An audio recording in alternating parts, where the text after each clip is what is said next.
નમસ્કાર દર્શક મિત્રો, આપ નિહાળી રહ્યા છો એસ લાઈવ ન્યૂઝ બુલેટિન। નજર નાખીએ અત્યાર સુધીના મુખ્ય સમાચારો પર। આજે હનુમાન જયંતિ, રાજ્યભરના હનુમાન મંદિરોમાં વિવિધ કાર્યક્રમોનું આયોજન।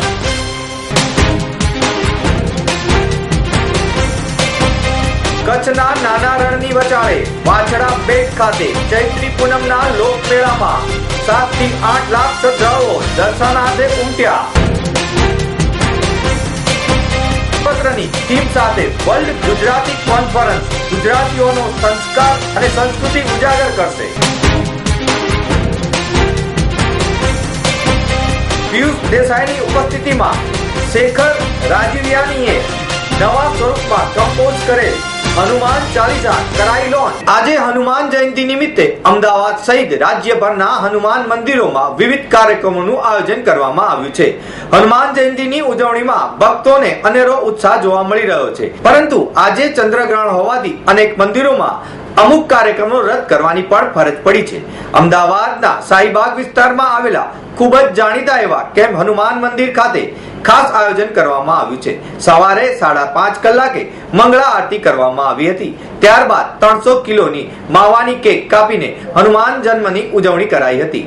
ભગવાનના જન્મોત્સવ દરમિયાન દરેક મંદિરોમાં શ્રીરામનો જય ઘોષ બોલાવીને ઉજવણી કરાઈ હતી। રાજ્યના અનેક મંદિરોમાં મારુતિ યજ્ઞનું પણ આયોજન કરવામાં આવ્યું છે।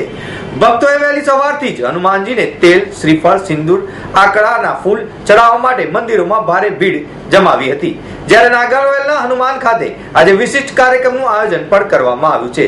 માણસા તાલુકાના લોધરા ગામ ખાતે સુપ્રસિદ્ધ બાલા હનુમાન મંદિર ખાતે સુંદરકાંડ, મારુતિ યજ્ઞ, અન્નકૂટ અને ધ્વજારોહણનો પણ કાર્યક્રમ યોજાયો છે। આમ અમદાવાદ, રાજકોટ, સુરત, ભાવનગર, બરોડા, મહેસાણા, પાટણ, ઊંઝા સહિત રાજ્યભરના શહેરોમાં હનુમાનજીના જન્મોત્સવની ભારે ધૂમ જોવા મળી રહી છે। પાટણ જિલ્લાના રણકાંઠાના સમી તાલુકાના તારનગર કોડ ગામને અડીને આવેલા કચ્છના નાના રણમાં તારંગનગરથી આશરે 40 કિલોમીટર દૂર આવેલા વછડા બેટ ખાતે દર સાલની જેમ આ સાલે પણ વછડા દાદાના પારંપરિક લોકમેળાનું હર્ષોલ્લાસ અને સદભાવ વચ્ચે આયોજન થયું છે। વછડા બેટ ઉત્તર ગુજરાત, કચ્છ, ઝાલાવાડ, ખારાપાટ મુલ્કનું સુપ્રસિદ્ધ યાત્રાધામ છે, જ્યાં ગાયોની વહારે ચડેલા લાખેની શહાદતને વરેલા વછરાજની ખાંભી બિરાજમાન છે। વછરાજની ખાંભીની બાજુમાં હીરા ઢોલી અને કૂતરાની ખાંભી પણ બિરાજમાન છે। દંતકથામાં જણાવ્યા મુજબ જુવાળ મુલકના કાલરી ગામના સોલંકી રાજપૂત યુવાને વઢરિયા મુલકના કુંવર ગામની ગાયોને ધારપાડુના કબજામાંથી છોડાવી હતી અને મર્દાનગીથી લડેલા મીઢળ બાંધેલા વછરાજ સોલંકીએ ગાયોની રક્ષા કાજે પોતાના જાનની આહુતિ આપી હતી। ક્ષત્રિય વટને ઉજાગર કર્યું હતું। આ ભવ્ય કથાની પુષ્ટિ આપીને વછરાજ સોલંકીની વીરતા ભરી દાસ્તાના વાછડા બેટની રણધારામાં આજના દિવસે પણ ગુંજી રહી છે। વર્ષે દાડે ઉનાળાના સમય દરમિયાન શ્રદ્ધાળુઓ વાછડા બેટની મુલાકાત લઈ વાછડા દાદાના પાળીએ માથું ટેકવે છે। શ્રદ્ધાળુઓ વાછડા દાદાને ગોળ, ઘી, ચોખાનો નૈવેદ્ય અર્પણ કરી પોતાની માનતા પૂરી કરે છે। ઉનાળાના સમયમાં ખાસ કરીને ચૈત્રી માસમાં સુદ એકમથી માંડીને પૂનમ સુધી હજારો શ્રદ્ધાળુઓ દાદાના પાળિયાએ આવી માનતા પૂરી કરે છે। આ લોકમેળો વઢિયાર, ઝાલાવાડ, કચ્છ, ખારાપાટ પંથકના લોકોના જીવનની રૂપકડી છબી ઝીલે છે। પરંપરાગત પહેરવેશ, દર દાગીના પરિધાન કરેલા શ્રદ્ધાળુઓ આ મેળામાં ઉમટી પડે છે।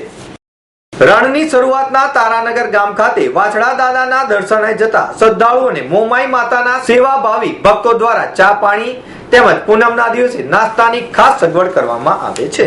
વિશ્વ ગુજરાતી પરિષદ આઈના દ્વારા કરવામાં આવેલ એક પહેલ છે, જેનો મુખ્ય હેતુ વિશ્વભરમાં વસતા ગુજરાતીઓને એક તાંતણે બાંધવા, તેમને એક સેતુથી જોડવા, વ્યક્તિગત અને સામાજિક વિકાસની તકો ઉપલબ્ધ કરતું નેટવર્ક સ્થાપવા તેમજ તેમને એકત્ર કરી તેમની સાથે શિક્ષણ, વેપાર, રોજગાર, સમાજ વ્યવસ્થા, આરોગ્ય અને મનોરંજનના મુદ્દાઓ પર ચર્ચા કરવી।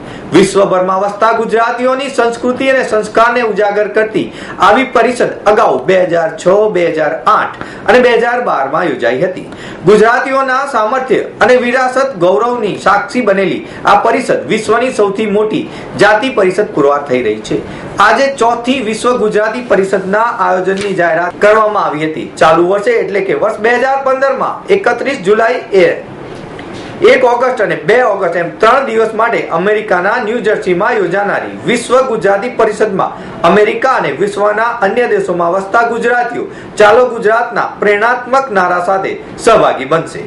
આ ત્રિદિવસીય પરિષદની મુખ્ય થીમ છે અત્ર તત્ર સર્વત્ર, જેનો અર્થ એ છે કે ગુજરાતીઓ વિશ્વના દરેક જગ્યાએ ફેલાયેલા છે અને છવાયેલા પણ છે. આ પરિષદમાં સમર્થ અગ્રણીઓનું સંબોધન, વિવિધ વિષયોનું આદાન પ્રદાનની જાણકારી આપવામાં આવશે.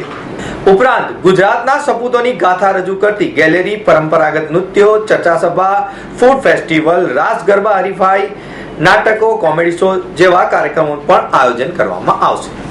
જાણીતા ગાયક અને સંગીતકાર જોડી વિશાલ શેખરમાંના એક શેખર રાજીવે તેમના હનુમાન ચાલીસાની આવૃત્તિનું અમદાવાદ ખાતે લોન્ચિંગ કર્યું હતું. ગુજરાત યુનિવર્સિટી કન્વેન્શન હોલ ખાતે યોજાયેલા સમારોહમાં વાઘબકરી ગ્રુપના ચેરમેન અને મેનેજિંગ ડિરેક્ટર પિયુષ દેસાઈ ખાસ ઉપસ્થિત રહ્યા હતા. વિશ્વભરના યુવાનોને પોતાના મૂળ સાથે જોડાઈ રહેવા મદદરૂપ મળે અને આજના સમયને અનુરૂપ રહે એ રીતે શેખર રાજીવિયાએ હનુમાન ચાલીસાના આ નવા સ્વરૂપને કમ્પોઝ કરી ગાયું છે. સાથે સાથે જ નાઇટલિંક કંપનીની આધ્યાત્મક પહેલ સમા વૈદિક કોસ્મો દ્વારા સર્જાયેલ હનુમાન ચાલીસાની સ્પેશિયલ એડિશન બુક પણ લોન્ચ કરવામાં આવી હતી. આ પ્રસંગે ઉપસ્થિત મહાનુભાવોમાં શ્રીનિવાસન ફાઇન આર્ટ્સ તેમજ હેમંત શેઠ, વિમલ ગ્રુપના ડાયરેક્ટર જયેશ પટેલ, પ્રિન્ટ વિઝનના યજ્ઞેશ પંડ્યા, વન એડવર્ટાઇઝિંગના વિભૂતિ ભટ્ટ સહિતના મહાનુભાવો ઉપસ્થિત રહ્યા હતા. આ event one advertise and communication service દ્વારા મેનેજ કરવામાં આવી હતી. શેખર રાજીવિયાની હનુમાન ચાલીસા 6 મહિના પહેલા મુંબઈમાં અમિતાભ બચ્ચનના હસ્તે લોન્ચ કરવામાં આવી હતી. તેને વિશ્વભરમાંથી જબરજસ્ત પ્રતિસાદ મળ્યો હતો. એક ગૌરવવંતા ગુજરાતી તરીકે શેખર અને નાઇટલિંક હેમંત શેઠના ગુજરાત માટે એક સ્પેશિયલ લોન્ચ કરવા માંગતા હતા. ગ્રાન્ડ લોન્ચ પ્રસંગે પોતાની ખુશાલી પણ તેમણે વ્યક્ત કરતા જણાવ્યું કે અમદાવાદના લોકો સમક્ષ મારા હનુમાન ચાલીસાની રજૂઆત કરવાનો અવસર મારા માટે અલૌકિક અનુભવ છે. તો મિત્રો, આ હતા અત્યાર સુધીના મુખ્ય સમાચારની ખાસ ગતિવિધિ માટે આપ નિહાળતા રહો S Live ન્યૂઝ બુલેટિન. નમસ્કાર.